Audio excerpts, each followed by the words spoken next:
Very good morning, dear students. Today I am going to explain you chapter 8 of your supplementary book, Gandhiji's third sojourn in South Africa. Little Gandhiji had already seen Mr. Chamberlain. Letter में गांधी जी जो है वो mister Chamberlain से already मिल चुके थे. Whose reactions on the India's petition had disappointed him. मतलब जिन उनसे मिल चुके थे उनका जो रिएक्शन था कि वो उन्होंने ये कहा था कि गांधी जी से उन्हें ये कहा था कि वो गांधी जी की मदद नहीं कर सकते, लेकिन उन्हें उनके प्रति क्या है संवेदनाएं सिंपैथी है. तो उस रिएक्शन के लिए गांधी जी उनसे थोड़ा सा डिसअपॉइंटेड थे. और he had come to the Transvaal because he had been pressed by the settlers to come. अब वो उन्हें ट्रांसवाल तो आना ही था क्योंकि उन्हें बहुत प्रेशर किया गया था ट्रांसवाल आने के लिए. किसके द्वारा? बाय द सेटलर्स, जो वहाँ पे रहने वाले लोग थे इंडियंस, उनके द्वारा. To come and represent their case before mister Chamberlain, क्योंकि मिस्टर चैम्बरलेन के सामने वो अपना जो केस था उसको रिप्रेजेंट करना चाहते थे और इसीलिए उन्हें वहाँ पर आना ही था. But the assisting department did not let him wait on the minister. लेकिन जो असिस्टिंग डिपार्टमेंट था वहाँ पे जो ऑफिसर्स थे उन्होंने उनको वहाँ पे वेट करने की परमिशन नहीं दी. दिस नेचुरली डिसअपॉइंटेड देम और हिम, और इसीलिए वो नेचुरली उस चीज़ से डिसअपॉइंटेड हो गए. मतलब उन्हें बहुत बुरा लगा कि मैं यहाँ तक आ चुका हूँ, मुझे परमिशन मिल चुकी है अंदर जाने की, उसके बाद भी उन्हें मिस्टर चैम्बरलेन से मिलने नहीं दिया जा रहा था. Struggle in personal and public life. अब देखिए गांधी जी का संघर्ष पर्सनल लाइफ में भी और पब्लिक लाइफ में भी. Gandhi ji wanted every Indian immigrant to oppose injustice. Gandhi ji चाहते थे कि कोई भी इंडियन हो वो किसी भी तरह का अन्याय अगर उसके साथ हो रहा है तो उसका क्या करे, वो अपोज करे. On September 11, 1906 while addressing a public meeting, एक बार 11 सितंबर 1906 में जब गांधी जी पब्लिक मीटिंग कर रहे थे, जब वो उनको संबोधित कर रहे थे, ही डिफाइंड सत्याग्रह. उन्होंने सत्याग्रह को डिफाइन किया. Not to submit to a bad rule is satyagraha. उन्होंने ये कहा कि not to submit to a bad rule, किसी बेड रूल को नहीं अपनाना ही सत्याग्रह है, ऐसा हमने कहा. Through the columns of the Indian Opinion Gandhi ji always raised his voice. अब जिस तरह की जो इंडियन ओपिनियन जो मैगजीन थी उसमें गांधी जी हमेशा अपना एक कॉलम जरूर लिखते थे और उसमें वो उन लोगों के साथ थे जो इंडियन सेटलर्स थे और अन्याय के खिलाफ वो हमेशा आवाज़ उठाते थे. Against the restrictions imposed on the Indians के ऊपर जितने भी रिस्ट्रिक्शंस लगाए गए थे उसके खिलाफ वो आवाज़ उठाते थे. They were never allowed to travel with dignity in trains and trams. मतलब किसी भी तरह के जो गाड़ी घोड़े होते थे, इवन जो ट्रेन्स होती थी उसमें उन्हें मान सम्मान के साथ कभी भी ट्रेवल करने नहीं दिया जाता था किन्हें, इंडियन सेटलर्स को. In letter, the government asked an Indian businessman every now and then to get fresh permits issued. और लेटर में जो गवर्नमेंट थी वो हमेशा इंडियन बिजनेसमैन को मतलब हर बार जब भी मिलती थी तब उनसे ये कहती थी कि क्या उनके पास फ्रेश परमिट इशू है. मतलब वो एक बार परमिशन ले लेते थे तो उसके उनको एंट्री मिल जानी चाहिए थी, लेकिन उन्हें बार बार एंट्री के लिए परमिशन लेना होती थी. Gandhi ji oppose this demand of the government. और गवर्नमेंट की जो इस डिमांड जो थी उससे गांधी जी बहुत ही अपसेट थे और इसलिए उन्होंने उस डिमांड का अपोज करना शुरू किया कि जब उन्होंने एक बार परमिशन ले चुकी है एंट्री की तो उन्हें बार बार उसके लिए क्यों परेशान किया जाता है. Ask the traders not to seek fresh permits. और उन्होंने जो बिजनेसमैन थे उनसे दोबारा परमिशन लेने के लिए इनकार किया. गांधी जी ने ये समझाया कि आपको बार बार फ्रेश परमिशन इश्यू कराने की ज़रूरत नहीं है. The government impose an annual tax. Government जो है उन्होंने इम्पोज कर दिया एक annual tax of £1 on every Indian over 16. मतलब कोई भी व्यक्ति जो 16 के ऊपर का होगा उसे £1 एनुअल टैक्स देना होगा. The rulers begin to charge a fee for the issue of an entry permit. और एंट्री परमिट के लिए भी उन्हें चार्ज किया जाता था जो रूलर्स थे उन्हें. और अ रजिस्ट्रेशन सर्टिफिकेट, चाहे रजिस्ट्रेशन सर्टिफिकेट हो या परमिट इशू करानी है, उसके लिए उन्हें उनसे चार्ज लिया जाता था। Gandhi ji had to fight hard to get this laws withdrawn, और इस तरह का जो लॉ था विदड्रॉन करने का, इसके लिए गांधी जी ने बहुत अपोज किया, बहुत विरोध किया। Even the courts were not always fair to the Indians, यहाँ तक कि जो कोर्ट थी वो भी इंडियंस के फेवर में नहीं थी, क्योंकि इंडियंस जो थे वो वहाँ के सेटलर्स थे, वो वहाँ रहने गए थे इंडिया को छोड़कर, और इसलिए वो दूसरे देश में थे, तो वहाँ के लोग बिल्कुल नहीं चाहते थे कि इंडियंस वहाँ जाकर सेटल हो जाए, और इसीलिए वो हर बात के लिए उनको प्रेशर करते थे, परेशान करते थे। The phoenix settlement article published in the Indian opinion, अब इंडियन ओपिनियन में एक आर्टिकल पब्लिश हुआ, impressed Henry Pollock very much, जिसने हेनरी पॉलक को बहुत ज़्यादा इम्प्रेस किया। ही बिकेम गांधीजीज फॉलोवर, वो गांधी जी का फॉलोवर बन गया। At this time Gandhi ji lived in Johannesburg and Indian Opinion which he control, उस वक्त गांधी जी जोहान्सबर्ग में रहते थे, और वो जो मैगजीन थी इंडियन ओपिनियन उसको कंट्रोल करते थे। वॉज पब्लिश फ्रॉम डरबन, जो कि डरबन से पब्लिश होती थी। One day when he was going to Durban, एक दिन जब गांधी जी डरबन जा रहे थे, Polak came to see him off at the station, Polak उनसे स्टेशन पे जाकर मिला। He gave Gandhi ji Ruskin's unto the last to read during the journey, उसने गांधी जी को अनटू द लास्ट नाम की जो एक मैगजीन थी वो दी, और जब वो यात्रा कर रहे थे तब। Gandhi ji finish the book before he reach Durban, और गांधी जी ने यात्रा के दौरान उस मैगजीन को पढ़ना शुरू किया, और डरबन पहुँचते पहुँचते उन्होंने बुक पूरी फिनिश कर ली, बुक पूरी पढ़ ली, मैगजीन पूरी पढ़ ली। इट कैप्टिवेटेड हिम, और उससे वो बहुत ज़्यादा प्रभावित हुए। About the book he said it revolutionized my life, और बुक के बारे में उन्होंने कहा कि उस बुक ने उनके अंदर क्रांति ला दी है, उनकी लाइफ में क्रांति ला दी है। It showed him how to lead his life, और उससे पता चला कि उनको अपनी लाइफ को किस तरह से लीड करना है। He translated the book into Gujarati, उन्होंने उस बुक को गुजराती में ट्रांसलेट किया, and the Gujarati translation was entitled Sarvodaya, और गांधी जी ने उस बुक का नाम रखा Sarvodaya. The book laid emphasis on the significance and dignity of the physical labour, physical labour के जो मान सम्मान है उस उनकी डिग्निटी के लिए और उनकी डिग्निटी की सिग्निफिकेंस के लिए, और बुक ने बहुत ज़्यादा एम्फेसिस किया, मतलब बहुत ज़्यादा दबाव डाला। Gandhi ji immediately decided to transform its principle into practice, Gandhi ji जो थे वो अपने सिद्धांतों को प्रैक्टिस में लाना चाहते थे, वो चाहते थे कि जो सिद्धांत उन्होंने अपनाए हैं लोग भी उन्हीं सिद्धांतों पर काम करें। He bought 100 acres of land near Durban, उन्होंने डरबन के पास ही लगभग 100 एकड़ की ज़मीन खरीद ली। This farm later came to be known as the Phoenix settlement, और उसका कुछ समय बाद उसका नाम रखा गया फोनिक सेटलमेंट नाम रखा गया। Indian Opinion was move to this farm, और फिर इसके बाद इंडियन ओपिनियन जो थी मैगजीन उसको इस फॉर्म में क्या कर दिया गया, मूव कर दिया गया।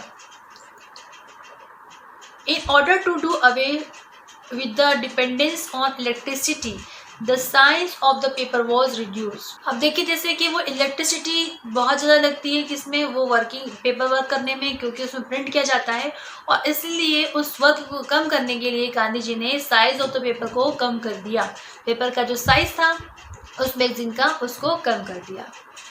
This journal was quite popular, और ये जो जर्नल था ये बहुत ज़्यादा पॉपुलर हो गया, and had good circulation because it almost always carried critical comments on the Indian labourers problem, क्योंकि हमेशा उसमें इंडियन लेबरर्स की प्रॉब्लम्स होती, उस पर कमेंट्स होते थे, और उन कमेंट्स को किस तरह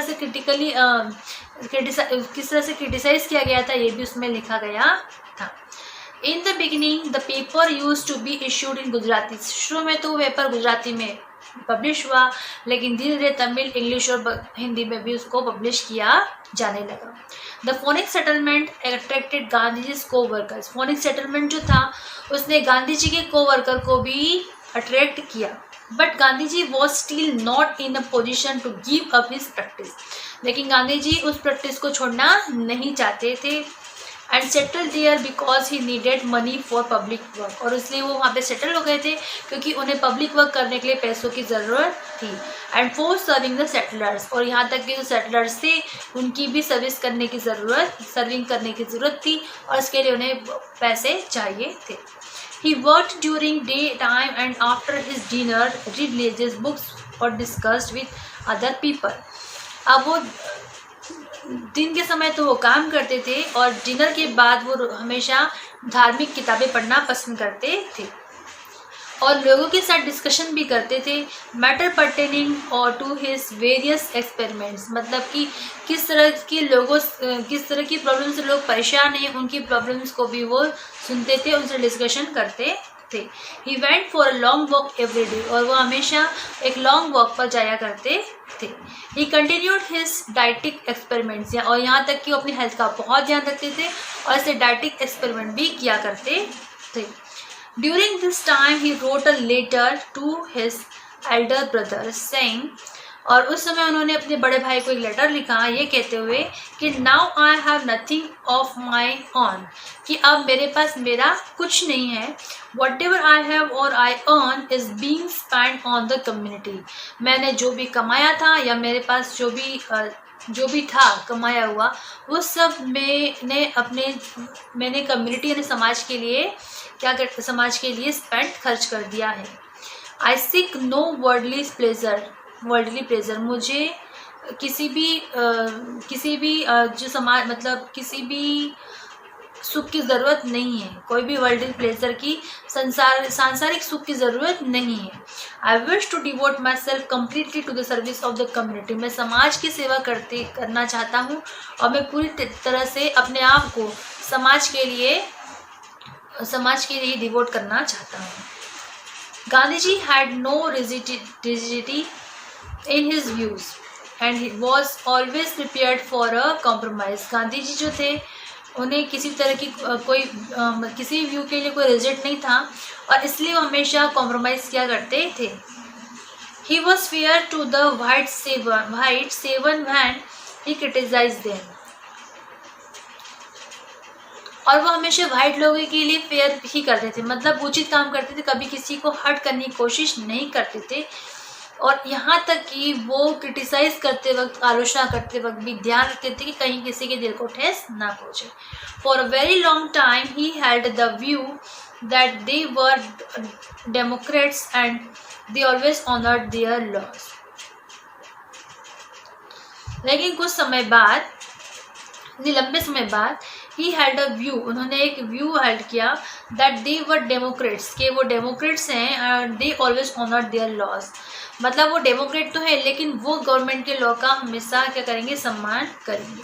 but later he realise that they favoured, मतलब कुछ समय बाद उनको महसूस हुआ, कुछ समय बाद गांधी जी को महसूस हुआ they favoured their own man and were not just towards the Indians, कि उन्हें ये थोड़े दिनों बाद ही उन्हें महसूस हुआ कि गवर्नमेंट जो है वो इंडियन सेटलर्स के साथ काम नहीं कर रही है, उनके खिलाफ इनजस्टिस कर रही है, जस्टिस नहीं कर रही है, और सिर्फ इंडियंस के लिए उनका कोई भी किस तरह की सहानुभूति नहीं है। So he was convinced that if the Indians wanted the same trade rights as the English, they would have to wage a war and make sacrifice.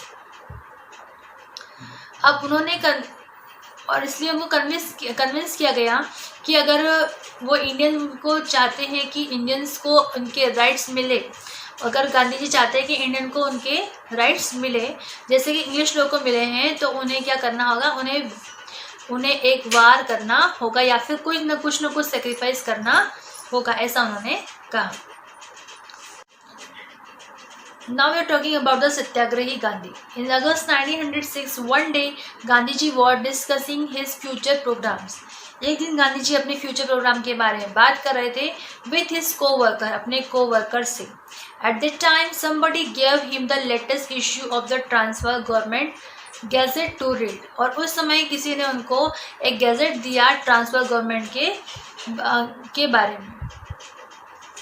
The government had notified an ordinance in the gazette, उस gazette में government के बारे में जो उनका ordinance था उसके बारे में लिखा गया था। This ordinance required all the Indians to get themselves registered, और उसमें ये लिखा गया था उस ऑर्डर में कि जितने भी इंडियन सेटलर्स हैं उनको रजिस्ट्रेशन कराना होगा। It also provided punishment for the defaulters, और ऐसे लोग जो रजिस्ट्रेशन नहीं कराएंगे उनके लिए पनिशमेंट के बारे में भी लिखा गया था। The defaulters were to be fined और जेल्ड और डिपोर्टेड, उसमें ये लिखा गया था कि जो भी डिफॉल्टर्स होंगे या तो उन्हें जेल में डाल दिया जाएगा या उन्हें फाइन चुकाना होगा या फिर उन्हें वहाँ से छोड़कर मतलब जाना होगा, मतलब उनको डिपोर्ट करना होगा। The naturally alarmed this naturally alarm Gandhi ji, और इस तरह से इस बात ने गांधी जी को जागृत कर दिया।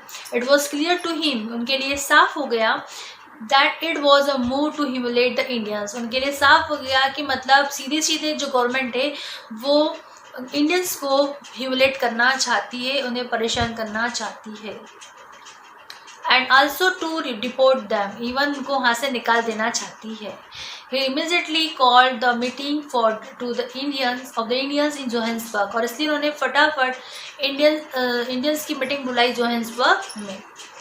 And explained to the audience the implications of the ordinance, और उन्होंने सारे जो ऑर्डिनेंस थे उसको एक्सप्लेन किया जितने भी इंडियंस थे उन्हें।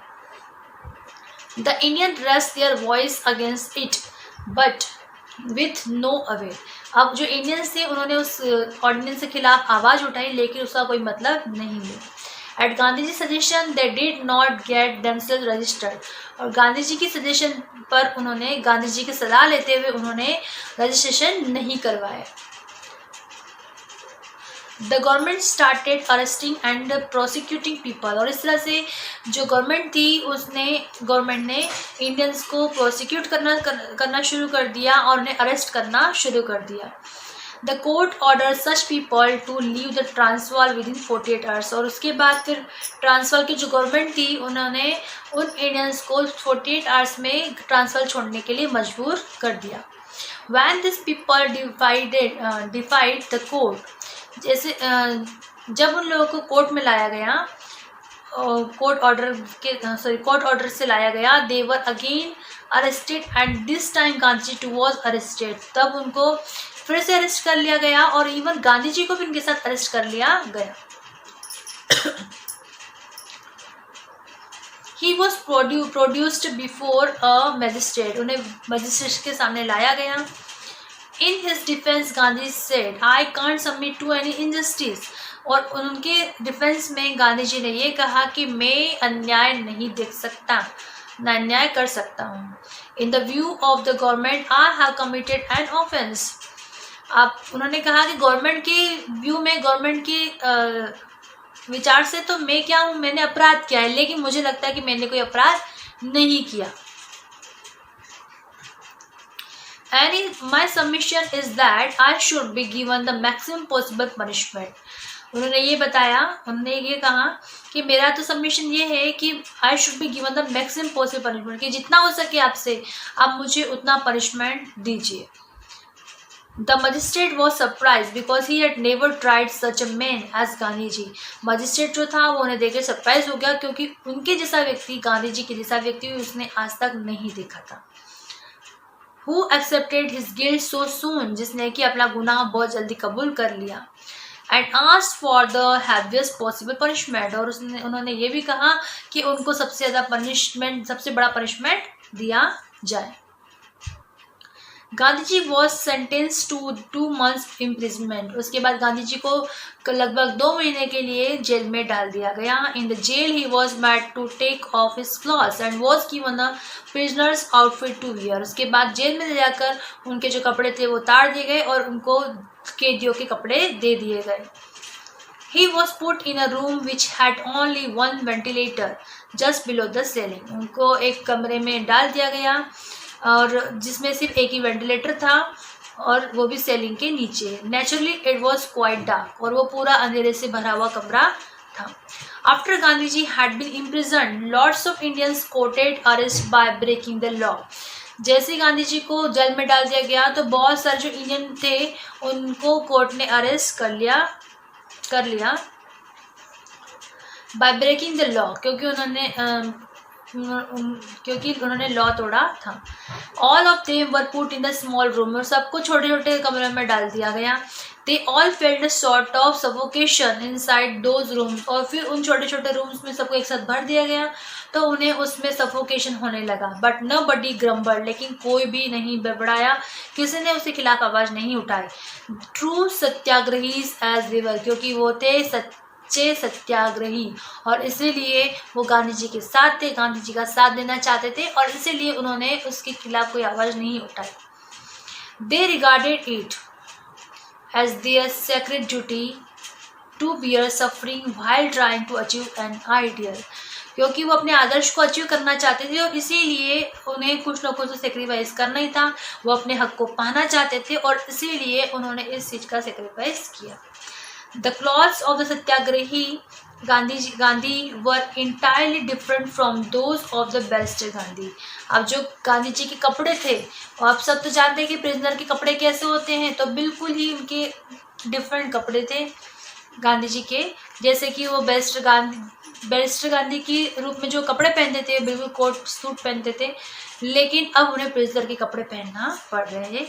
एज अ बैरिस्टर ही वोर अ कोट, बैरिस्टर के तौर पे उन्होंने कोट पहना, अ टर्बन एक पगड़ी पहनी थी, पेयर ऑफ शूज पहने थे, trouser, a tie and stocking. But as a satyagrahi he wore only a kurta and a lungi. आप सब जानते हो कि बैरिस्टर के रूप में उन्होंने ये सब सूट कोट पगड़ी शूज ये टाई ये सब पहनना शुरू किया था, लेकिन जब वो सत्याग्रही बने तो उन्होंने सिर्फ कुर्ता और लुंगी पहनना शुरू कर दिया। And participated in agitations bare headed the bare footed, और उन्होंने सर से लेके पांव तक अपने आप को पार्टिसिपेट करवा लिया एजिटेशन में। As a Tamils from south India were in a majority here, और उस वक्त जो तमिल लोग थे वो मेजोरिटी में यहाँ पर थे। Gandhi ji wanted to be one with them, और गांधी जी भी उनके साथ उस वक्त थे। Thank you.